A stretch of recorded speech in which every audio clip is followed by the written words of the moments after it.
America में Trump के खिलाफ हल्ला बोल। नो किंग्स प्रोटेस्ट में उतरे लाखों लोग।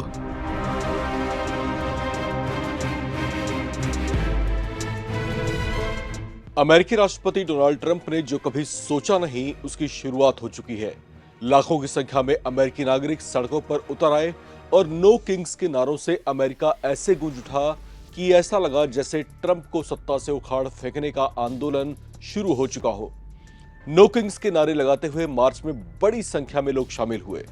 उनके राष्ट्रपति बनने के बाद पहले भी 2 बार प्रदर्शन हो चुके हैं, लेकिन इस पैदल मार्च में लोगों की जो नाराजगी भड़कती दिखाई दी, उससे ट्रंप को लेकर उनके मन में पनपते गुस्से का एहसास हो रहा था।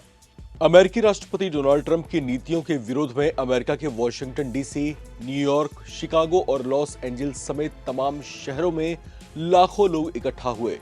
अलग अलग शहरों में प्रदर्शनकारियों ने नो किंग्स के नारे के साथ मार्च निकाला और रैलियां की। नो किंग्स यानी अब कोई राजा नहीं के नारे के साथ शुरू किए गए इस प्रदर्शन का असर केवल अमेरिका तक ही सीमित नहीं रहा, बल्कि कनाडा, यूरोप और पूरे यूरोपियन रीजन्स के आसपास के क्षेत्रों में भी इसकी गूंज सुनाई दी।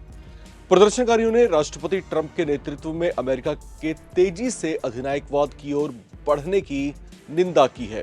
दर्शकों को यहाँ पर बता दें, अधिनायकवाद शब्द का इस्तेमाल किया जाता है अथॉरिटेरियन पॉलिटिकल कल्चर के लिए, जहां पर जो शासक है वही अपनी मनमर्जी चलाता है, उसी को अधिनायकवादी व्यवस्था कहा जाता है।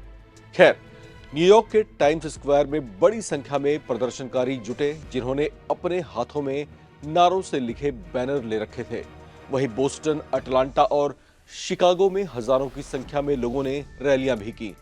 प्रदर्शनकारियों ने वॉशिंगटन और लॉस एंजल्स शहर में मार्च किया और कई रिपब्लिकन नेतृत्व वाले राज्यों में राजधानियों के बाहर सार्वजनिक स्थानों पर धरने भी दिए।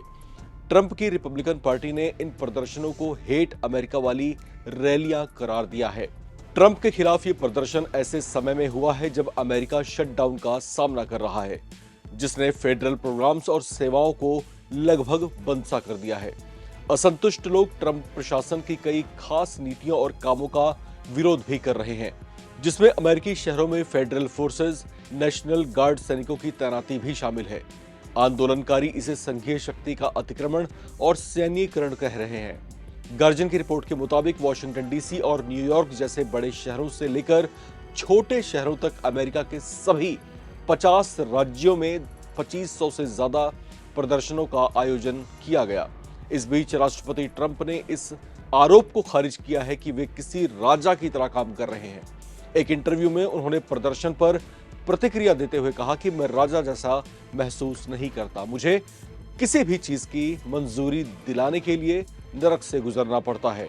उन्होंने राष्ट्रपति पद को डीप स्टेट, डेमोक्रेट्स के प्रभुत्व वाली नौकरशाही और एक कट्टरपंथी वामपंथी विपक्ष से नियंत्रित एक कठिन काम बताया है, जिसने ज्यादातर गोरे अमेरिकियों की असाधारणता को कम कर दिया है।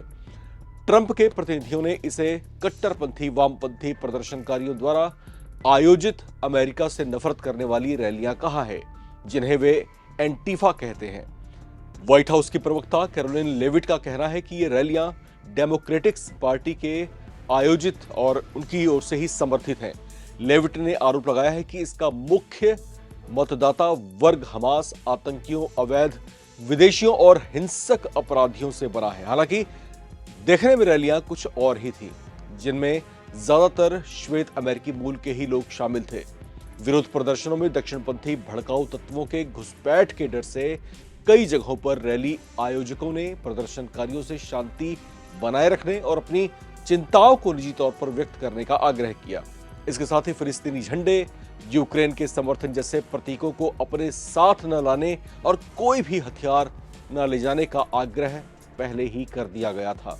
अब यहाँ पर जिस तरह का बयान डोनाल्ड ट्रंप प्रशासन और रिपब्लिकन पार्टी की ओर से आ रहा है, वे कहीं ना कहीं इस पूरे प्रदर्शन को इसी तरीके से परिभाषित करने की कोशिश कर रहे हैं कि ये सभी लोग जो है एंटी अमेरिकन नेचर के लोग हैं, जो इस तरीके से सरकार पर अधिनायकवाद का जो है आरोप लगा रहे हैं। हालांकि इस पूरे प्रदर्शन में ज्यादातर जो है अमेरिकी मूल के श्वेत लोग ही शामिल थे, लेकिन यहां पर जिस तरीके से नाराजगी फूटी है ट्रंप प्रशासन के खिलाफ, शायद ट्रंप प्रशासन को एक बार फिर से सोचने की आवश्यकता है कि उनकी नीतियां क्या अमेरिकियों को ही पिंच तो नहीं कर रही, क्या अमेरिकियों को ही तो आहत नहीं कर रही हैं।